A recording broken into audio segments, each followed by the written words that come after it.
ಕಳೆದ 4 ದಿನಗಳಿಂದ ಕೋಲಾರ ಜಿಲ್ಲೆಯ ಜಿಲ್ಲಾಧಿಕಾರಿಗಳ ಕಚೇರಿ ಮುಂದೆ ಭಾರತೀಯ ಜನತಾ ಪಾರ್ಟಿಯ ಜಿಲ್ಲಾಧ್ಯಕ್ಷರ ನೇತೃತ್ವ ಮತ್ತು ನಮ್ಮ ಮಾಜಿ ಸಂಸದರ ನೇತೃತ್ವ, ನಮ್ಮ ಪಕ್ಷದ ಎಲ್ಲ ಹಿರಿಯ ಮುಖಂಡಗಳ ನೇತೃತ್ವದಲ್ಲಿ ಪ್ರತಿದಿನ ಒಂದು ತಾಲೂಕಿನಂತೆ ನಾವು ಅನಿರ್ದಿಷ್ಟಾವಧಿ ಕಾಲ ಧರಣಿ ಮಾಡಬೇಕಂತೇಳಿ ನಮ್ಮ ರಾಜ್ಯ ಕಚೇರಿಯ ನಮ್ಮ ರಾಜ್ಯದ ಅಧ್ಯಕ್ಷರ ಸೂಚನೆಯಂತೆ ನಾವು ರಾಜ್ಯ ಸರ್ಕಾರ ಮಾಡುವಂಥ ಹಗರಣಗಳನ್ನು ಮತ್ತು ಇತ್ತೀಚೆಗೆ ನಡೆದಂಥ ನಾಗೇಂದ್ರವರ ಏನು ಮತ್ತೆ ಮರು ಸೇರ್ಪಡೆ ಸಚಿವ ಸಂಪುಟದಲ್ಲಿ ಏನಾಗಿದೆ ಅದರ ವಿಷಯವನ್ನು ಕುರಿತು ಕೂಡಲೇ ಅವರನ್ನು ವಜಾ ಮಾಡಬೇಕು, ಮಂತ್ರಿ ಸ್ಥಾನದಿಂದ ತೆಗಿಬೇಕು.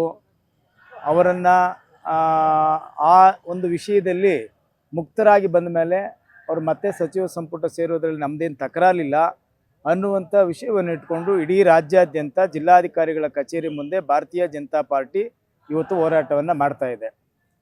ಸದನದಲ್ಲೂ ಕೂಡ ನಮ್ಮ ಪಕ್ಷದ ಭಾರತೀಯ ಜನತಾ ಪಾರ್ಟಿಯ ವಿಧಾನಸಭೆಯ ಸದಸ್ಯರು, ವಿಧಾನ ಪರಿಷತ್ತಿನ ಸದಸ್ಯರುಗಳು ಮತ್ತು ನಮ್ಮ ಅಲೈನ್ಸ್ನ JDS ಪಕ್ಷದ ವಿಧಾನಸಭೆಯ ಸದಸ್ಯರುಗಳು, ವಿಧಾನ ಪರಿಷತ್ತಿನ ಸದಸ್ಯರುಗಳು ನಿರಂತರವಾಗಿ ಹೋರಾಟವನ್ನು ಅಲ್ಲಿ ಕೂಡ ಮಾಡ್ತಾ ಇದ್ದಾರೆ. ನಮ್ಮ ಮೂಲ ಪ್ರಶ್ನೆ, ಯಾರು ಕಾಂಗ್ರೆಸ್ ಸರ್ಕಾರ ನಡೆಸುವಂಥ ನೇತಾರರೇನಿದ್ದಾರೆ, ಹಿಂದೆ ಸಿದ್ದರಾಮಯ್ಯನವರು ಮುಖ್ಯಮಂತ್ರಿ ಆಗಿದ್ದಂಥ ಕಾಲದಲ್ಲಿ ವಾಲ್ಮೀಕಿ ನಿಗಮದ ಕೋಲಾರದಲ್ಲಿ ನೂತನವಾಗಿ ಆದಿತ್ಯ ಬಿರ್ಲಾ ಫ್ಯಾಷನ್ ಅವರ ಬ್ರಾಂಡೆಡ್ ಲಿನನ್ ಕ್ಲಬ್ ಮಳಿಗೆ ಪ್ರಾರಂಭವಾಗಿದ್ದು, ಉತ್ತಮ ಗುಣಮಟ್ಟದ ಬಟ್ಟೆಗಳ ಜೊತೆಗೆ ಫ್ಯಾಷನ್ ಡಿಸೈನರ್ ಹಾಗೂ ಟೈಲರ್ಗಳು ಸ್ಥಳದಲ್ಲೇ ಬಟ್ಟೆಯನ್ನ ಸ್ಟಿಚ್ ಮಾಡಿಕೊಡುತ್ತಾರೆ. ಹಾಗಿದ್ರೆ ಹಿಂದೆ ಭೇಟಿ ಕೊಡಿ. ವಿಳಾಸ: ಭೈರೇಗೌಡ ನಗರ, ಬೆಮ್ಮಲ್ ಲೇಔಟ್, ಕೋಲಾರ ಬಂಗಾರಪೇಟೆ ಮುಖ್ಯ ರಸ್ತೆ, ಕೋಲಾರ ಟೌನ್. 187 ಕೋಟಿ ಏನು ಹಗರಣ ಇದೆ, ಆ ಹಗರಣವನ್ನು ಮುಚ್ಚಿ ಹಾಕಲಿಕ್ಕೆ ಏನು ಪ್ರಯತ್ನ ಪಟ್ಟರು ಅದನ್ನು ಬಯಲಿಗೆ ಎಳೆದು BJP ಪಕ್ಷ ಇಡೀ ರಾಜ್ಯಾದ್ಯಂತ ಅವತ್ತಿಂದ ಇವತ್ತವರೆಗೂ ಹೋರಾಟವನ್ನು ಮಾಡ್ಕೊಂಡು ಬರ್ತಾ ಇದ್ದೀವಿ. ಅದು ಇನ್ನೂ ಮುಗ್ದಿಲ್ಲ, ಇತ್ಯರ್ಥ ಆಗಲಿಲ್ಲ. ಸುಮಾರು 800ರಿಂದ 900 ಬ್ಯಾಂಕಿನ ಖಾತೆಗಳಲ್ಲಿ ಇಲ್ಲಿಂದ ಬೇರೆ ಬೇರೆ ರಾಜ್ಯಗಳಿಗೆ ಹಣ ವರ್ಗಾವಣೆ ಆಗಿದೆ.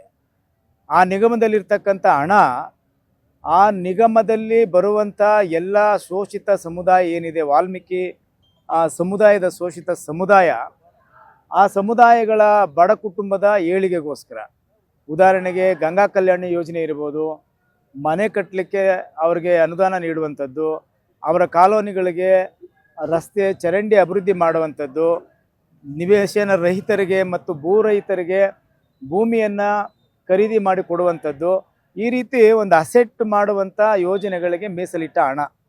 ಈ ಮೀಸಲಿಟ್ಟ ಹಣವನ್ನು ಯಾಕೆ ಲೋಕಸಭೆ ಚುನಾವಣೆ ಸಂದರ್ಭದಲ್ಲಿ ಲೋಕಸಭಾ ಸದಸ್ಯರು ಗೆಲ್ಲಲಿಕ್ಕೆ ಕಾಂಗ್ರೆಸ್ ಪಕ್ಷದವರು ಅವರ ಅಕೌಂಟ್ಗಳಿಗೆ ಹಣ ಯಾಕೆ ವರ್ಗಾವಣೆ ಆಯಿತು ಅನ್ನುವಂಥದ್ದು ನನ್ನ ಗಮನಕ್ಕೆ ಬಂದಂಥ ವಿಷಯ ಏನಪ್ಪ ಅಂತ ಹೇಳಿದ್ರೆ, ED ಏನು ತನಿಖಾ ಸಂಸ್ಥೆ ಇದೆ, ಆ ಸಂಸ್ಥೆ ಒಂದು ವರದಿಯನ್ನು ಕೊಟ್ಟಿದೆ.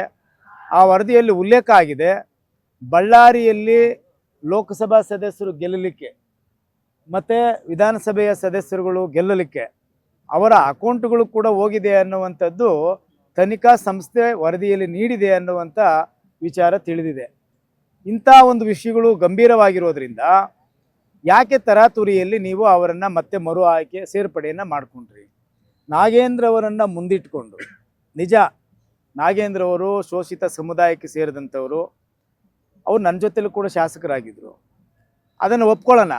ಆದರೆ ನೀವು ನಾಗೇಂದ್ರ ಅವರು ತಪ್ಪು ಮಾಡಿಲ್ಲ ಅನ್ನೋಂಥದ್ದಾದರೆ, ನೆನ್ನೆ ಪತ್ರಿಕಾಗೋಷ್ಠಿಯಲ್ಲಿ ನಾಗೇಂದ್ರ ಅವರು ಹೇಳಿದ್ದಾರೆ ನಂದು ಯಾವುದು ತಪ್ಪಿಲ್ಲ ಅಂತೇಳಿ.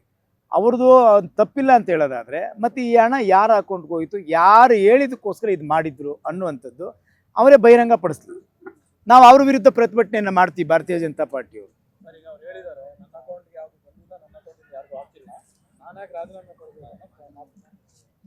ಅದಕ್ಕೆ ನಾನು ಹೇಳಿದೆ, ನಿನ್ನೆ ಅವರು ಪತ್ರಿಕಾಗೋಷ್ಠಿಯಲ್ಲಿ ಅದನ್ನೇ ಹೇಳಿದ್ದಾರೆ, ನನ್ನ ಅಕೌಂಟ್ಗೆ ದುಡ್ಡು ಬಂದಿಲ್ಲ, ನನ್ನ ಪಾತ್ರ ಏನೂ ಇಲ್ಲ ಅಂತ ಅವ್ರು ಹೇಳಿದ್ದಾರೆ. ಹಂಗಾದರೆ ಸರ್ಕಾರ ಯಾರ್ದಿದೆ ರಾಜ್ಯದಲ್ಲಿ? ಕಾಂಗ್ರೆಸ್ ಸರ್ಕಾರ ಇದೆಯಲ್ಲ. ನೀವು ಯಾಕೆ ಮತ್ತೆ ನಿಮ್ಮ ಸರ್ಕಾರ ವಜಾ ಮಾಡ್ತು? ಸಚಿವ ಸ್ಥಾನದಿಂದ ಯಾಕೆ ತೆಗೆದ್ರು? ಆರೋಪ ಇದೆ ಅನ್ನೋದಕ್ಕೋಸ್ಕರ ತಾನೇ ನಾವು ಅವತ್ತು ಹೋರಾಟವನ್ನು ಮಾಡಿದ್ವಿ. ಪ್ರತಿಪಕ್ಷದಲ್ಲಿದ್ದಂಥ ನಾವು ರಾಜ್ಯದ ಜನರಿಗೆ ಸರ್ಕಾರ ಎಡುವುದಂಥ ಸಂದರ್ಭದಲ್ಲಿ ಎಚ್ಚರಿಕೆಯನ್ನು ನೀಡುವಂಥ ಒಂದು ಮಹತ್ವವಾದ ಜವಾಬ್ದಾರಿ ವಿರೋಧ ಪಕ್ಷಗಳಿಗಿದೆ. ಆ ಕೆಲಸ ನಾವು ಮಾಡಿದ್ದೀವಿ. ಮಾಡಿದ ತಕ್ಷಣ ಅಂದಿನ ಮುಖ್ಯಮಂತ್ರಿಗಳು ಸಿದ್ದರಾಮಯ್ಯವರು ಅವರನ್ನು ಸಚಿವ ಸಂಪುಟದಿಂದ ತೆಗೆದ್ರೆ ಅದಕ್ಕೆ ಅರ್ಥ ಏನು? ಇದರ ಎಲ್ಲೋ ಒಂದು ಕಡೆ ತಪ್ಪಾಗಿದೆ, ಪರಿಶೀಲನೆ ಆದಮೇಲೆ ಯಾರ್ದು ಸತ್ಯಾಸತ್ಯಗಳು ಹೊರಗಡೆ ಬಂದ ಮೇಲೆ ಆ ನಂತರ ಅವ್ರದ್ದು ಸಚಿವ ಸಂಪುಟದಲ್ಲಿ ಸೇರಿಸ್ಕೊಳ್ಳೋದಕ್ಕೆ ನಮ್ಮ ಅಭ್ಯಂತರ ಏನಿದೆ? ಅವತ್ತು ತೆಗೆದ್ರು. ಅವರು ತೆಗೆದೇ ಆಗಿತ್ತಲ್ಲ. ಸಚಿವರು ನನಗೇನು ಪಾತ್ರ ಇಲ್ಲ, ನಮ್ಮ ಅಕೌಂಟ್ಗೆ ದುಡ್ಡು ಬಂದಿಲ್ಲ ಅನ್ನೋಂಥದ್ದು ಇವತ್ತು ಹೇಳೋದಾದರೆ ಅವತ್ತು ಮುಖ್ಯಮಂತ್ರಿಗಳು ಅವ್ರ ಸಚಿವ ಸಂಪುಟದಿಂದ ಯಾಕೆ ತೆಗೆದ್ರು? ಅವತ್ತು ಇಟ್ಕೋಬೇಕಾಗಿತ್ತಲ್ಲ. ಇವತ್ತಿಷ್ಟು ಹಠ ಮಾಡೋರು, ಈ ಹಠ ಅವತ್ತೆಲ್ಲಿ ಹೋಗಿತ್ತು? ಅವತ್ತು ಕಾಂಗ್ರೆಸ್ ಅಲ್ವಾ ರಾಜ್ಯದ ಅಧಿಕಾರದಲ್ಲಿ ಇದ್ದಿದ್ದು? ಮುಖ್ಯಮಂತ್ರಿಗಳು ಚೇಂಜ್ ಆಗಿರ್ಬೋದು, ಆದರೆ ಸರ್ಕಾರ ಅವ್ರದ್ದೇ ಅಲ್ವಾ? ಅದಕ್ಕೋಸ್ಕರ ಇವತ್ತು ನಾಗೇಂದ್ರ ಅವರನ್ನು ಏನೂ ಮಾಡಿಲ್ಲ ಅಂತೇಳಿ ಅವ್ರು ಹೇಳೋದಾದರೆ ನಾವು ಒಪ್ಕೊಳ್ತೀವಿ. ನಾಗೇಂದ್ರ ಅವರು ಮಾಡಿಲ್ಲ ಅನ್ನೋದಾದರೆ ಯಾರು ಮಾಡಿದ್ರು ಅನ್ನುವಂಥದ್ದನ್ನು ನೀವು ಸಾರ್ವಜನಿಕವಾಗಿ ಬಹಿರಂಗ ಮಾಡಿ, ಅವ್ರ ವಿರುದ್ಧ ನಾವು ಪ್ರತಿಭಟನೆಯನ್ನು ಪ್ರಾರಂಭ ಮಾಡಿ. ಇದು ನಮ್ಮ ಉದ್ದೇಶ ಮತ್ತು ನಮ್ಮ ಹೋರಾಟ. ಹೀಗಾಗಿ ನಮ್ಮ ಹೋರಾಟನೇ ಮಾಡಬಾರ್ದು, ನಮ್ಮ ಹೋರಾಟನ ಹತ್ತಿಕ್ಕಬೇಕು ಅಂತ ಹೇಳಿದ್ರೆ ಇದ್ಯಾವನೇ ನೋಡಿ, ಜಿಲ್ಲಾಧಿಕಾರಿಗಳ ಕಚೇರಿ ಮುಂದೆ ಒಂದು ರಾಷ್ಟ್ರೀಯ ಪಕ್ಷ ಹೋರಾಟ ಕೂತ್ಕೊಂಡಿದೆ ಕಳೆದ ನಾಲ್ಕು ದಿನಗಳಿಂದ ಅಂತ ಹೇಳಿದ್ರೆ ಕೂತ್ಕೊಳ್ಳೋಕ್ಕೂ ಜಾಗ ಕೊಡೋಕ್ಕೆ ನಿರಾಕರಿಸ್ತಾರೆ.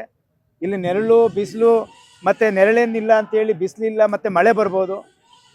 ಇವರಿಗೆ ರಕ್ಷಣೆ ಅನ್ನೋದು ಬೇಕಲ್ಲ. ಹೋರಾಟ ಯಾಕೆ ನಿಲ್ಲಿಸ್ತಾ ಇದ್ದೀರಿ? ಇಲ್ಲಿ ಬೇಡ ಅಂತ ಹೇಳ್ತಾ ಇದ್ದಾರೆ. ಮತ್ತು ಎಲ್ಲಿ ಹೋಗ್ಬೇಕು ನಾವು ಹೋರಾಟ ಮಾಡೋಕ್ಕೆ? ಯಾರನ್ನ ಕೇಳಬೇಕು? ಇವೆಲ್ಲವೂ ಕೂಡ ಕಾಂಗ್ರೆಸ್ ಸರ್ಕಾರ ಯಾವಾಗ ರಾಜ್ಯದಲ್ಲಿ ಅಧಿಕಾರಕ್ಕೆ ಬರುತ್ತೋ ಈ ರೀತಿ ದುರಾಡಳಿತವನ್ನು ಅವರು ಬೆನ್ನಿಗೆ ಕಟ್ಕೊಂಡ್ಬರ್ತಾರೆ. ಅದಕ್ಕೆ ಅದನ್ನು ವಿರೋಧಿಸಿ ಇವತ್ತು ನಾವು ಪ್ರತಿಭಟನೆಯನ್ನು ಮಾಡ್ತಾ ಇದ್ದೀವಿ. ಯಾರು ಪರವಾಗಿ ಮಾಡಲಿ, ಸಂತೋಷ. ಹೋರಾಟ ಅವ್ರ ಹಕ್ಕು, ನಮ್ಮ ಪಾರ್ಟಿಯ ಹಕ್ಕು ನಮ್ಮದಿದೆ. ಅವ್ರು ಮಾಡೋದು ಸರಿಯಿಲ್ಲ ಅಂತ ನಾವೆಲ್ಲಿ ಹೇಳೋಕ್ಕಾಗಲ್ಲ, ಬಟ್ ನಾವು ಮಾಡೋದು ಸರಿಯಿಲ್ಲ ಅಂತ ಅವರು ಹೇಳೋಕ್ಕಾಗಲ್ಲ. ನಮ್ಮ ಮೂಲ ಪ್ರಶ್ನೆ ಏನಿದೆ ಅದಕ್ಕೆ ಉತ್ತರ ಕೊಡಬೇಕಾಗಿರೋದು ಮುಖ್ಯಮಂತ್ರಿಗಳು. ಅವ್ರು ಕೊಡಲಿ, ಸದನ ನಡೀತಾ ಇದೆ. ಸದನದಲ್ಲಿ ಉತ್ತರ ಕೊಟ್ಟರೆ ನಾವು ಇದನ್ನು ವಿತ್ನ ಮಾಡ್ಕೊಳ್ಳೋದ್ರಲ್ಲಿ ಅರ್ಥ ಇದೆ. ನಮ್ಮ ರಾಜ್ಯದ ಅಧ್ಯಕ್ಷರು ನಮ್ಗೆ ಸೂಚನೆ ಕೊಡ್ತಾರೆ.